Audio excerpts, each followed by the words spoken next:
Hello and welcome.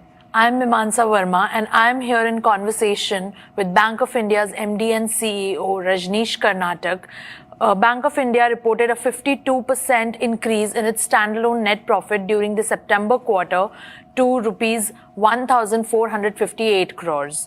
Sequentially, the net profit was down by 6%, but the year-on-year rise was account of the lower provisions.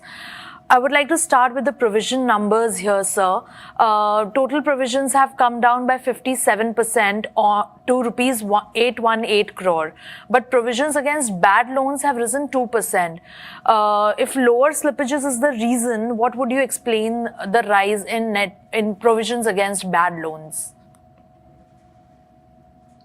So provision against bad loans, if you see, they have risen by, as you rightly said, by 2%. So it's basically a flat number.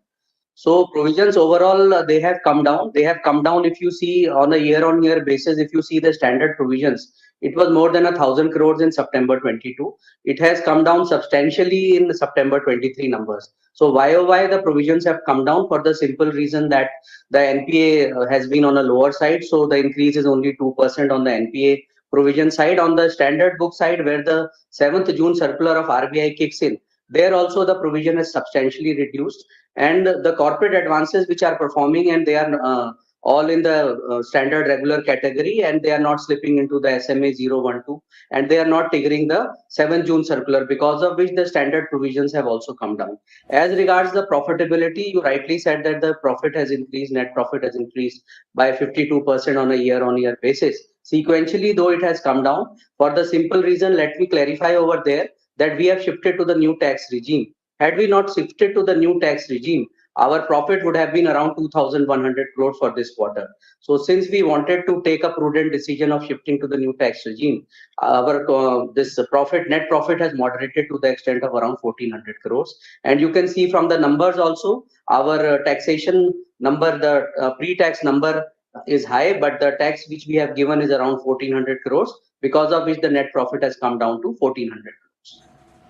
Okay, fair enough. For the corporate slippages, they have come down by 41%, followed by a drawdown of 29% in the retail and MSME slippages.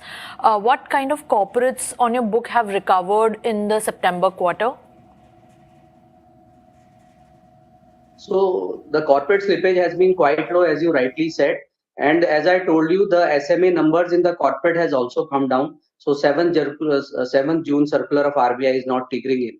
So corporate book is a healthy book. If you see our SMA numbers, I'll just take you to our SMA numbers, which are rupees 5 crores and above numbers. If you see, our SMA number was around 14,000 crores as on June 23, which has now come down to around 5,700 crores in September 23. So there has been a substantial reduction of 8 to 9,000 crore on the SME numbers, and they have reduced. If you see, they have reduced on the agriculture side. SMA has reduced agriculture, on MSME, on retail, and also on the corporate side. So this is at the backdrop of the two things which we have done. We have started that concept of zonal collection centers. We have 69 zones in the bank, wherein we have started the zonal collection centers, from where our staff goes to the branches and also to the borrowers which are slipping into SMA 012. So this thing has helped a lot for the bank. Another thing which we have done in this quarter is we have started the e-nudge mandate. So e-nudge which we have started. So most of the retail customers are now onboarding through the e-nudge only, and the installments are coming directly through the e-nudge. So these two things have significantly helped the bank in reducing the SMA number from a number of around 14,000 crores to now around 5,700 crores, which is above 5 crores. And in percentage terms, let me further clarify, it is hardly 1.2% of our loan book, standard loan book. And if you see the SMA 2 numbers, it is only 0.24% of our total standard book. Okay, but if you could give a sense on what the kind of corporates have recovered during the September quarter, because the slippages have come down significantly in that segment. So corporate have recovered in the sense that there have been no slippage in corporate. This is how you have to understand the data. So there were certain slippages in the June quarter in some of the corporate accounts. So this quarter, the slippages have reduced substantially in the corporate. So corporate, what we say here in our bank is 50 crores and above. Over there, the slippage have come down significantly compared to the previous quarter. Okay. So talking about the unsecured lending book, I believe it makes for 22.8% of your gross global advances, I believe. Yes, you are right. Are you seeing any stress in that segment, and are you following suit of other banks to scale back operations or scale back the advances in unsecured lending portfolio?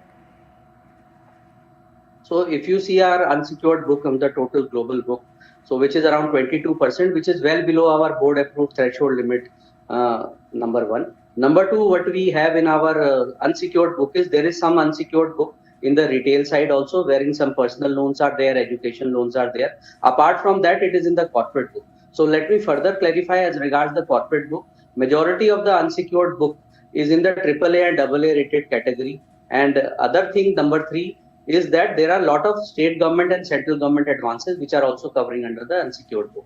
So overall, our unsecured book, though the book is around 22%, it is well secured and the cash flows are there and they are performing well and in the standard category. So no plans of scaling back the unsecured lending portfolios so far. So typically they are for AAA rated borrowers only and for state government and central government entities. So presently there is no particular thing that we will reduce it. So the number would grow as the number in the balance sheet also, credit number. Okay, okay. So most of the non-interest income has come from recovery of written-off accounts and commission. Are you comfortable with current levels of non-interest income at rupees 1,688 crores? Yeah, you are right that majority of the income has come from the return of accounts only. So we are very cognizant of the fact that the non-interest income has to be improved from other parameters also, like third-party products, forex trading, and other activities. But definitely we are trying for that. And third-party products, we are a lot of marketing officers we have placed in the zones and other places so that we are able to increase the commission from the third-party products. And also another significant reason is this: if you see that there is some reduction also in the non-interest income because on the forex derivative side, the income which was there for the banks earlier is not there because of the hardening interest rate scenario in the global market, and the margins are shrinking over there. So that is another cogent reason why the non-interest income has come down for us. So, but definitely we are trying to get it improved through third-party income, and some numbers would be improving in this quarter and finally in the Q4 of FY24. Okay, okay. Talking about the deposits, Mr. Karnatak, what is your sense on repricing of deposits? Are they fully repriced? Yeah, so deposits have been fully repriced. If you see our saving account, we are offering less than 3% in our saving account balances. So it is 2.9% on one slab and 2.75% on one slab. That's a very nominal number we are giving to our saving customers. On the term deposit side, also up to 2 crores, there the full repricing has happened. So if you see historically, the interest rate started rising on the term deposits somewhere around August and September 22. So the balance sheet has now seen the full cycle of 12 months as far as the repricing of term deposits concerned. That is why there is some spike in the, if you see the cost of deposits. So this is the simple reason, but simultaneously we have been able to improve our MCLR rates because it is the marginal cost of lending. So when the cost of deposit increases, obviously the MCLR also increases, and with the increase in repo rate also, and now which has stabilized at 6.5%, our EBLR rate also increased, which is now at 9.25%. Okay. Okay. So coming to the last question, RBI has taken action against a large public sector bank's mobile app for discrepancies. Are you reviewing your app onboarding at Bank of India? Yeah, so our mobile app for Bank of India is not that big in the size as far as the numbers are concerned. However, whatever the concern RBI has raised, we are also internally looking into it. And as of now, we don't see any lapses or issues in that.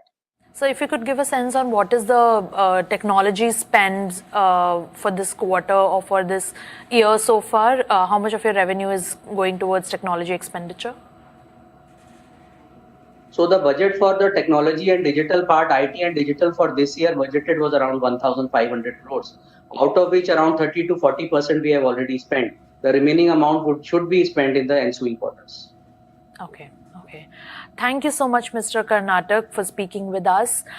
This was Mr. Rajneesh Karnatak, MD and CEO of Bank of India, talking to us about the Q2 numbers and what lies ahead. Thank you, viewers. For more news and updates, keep watching BQ Prime.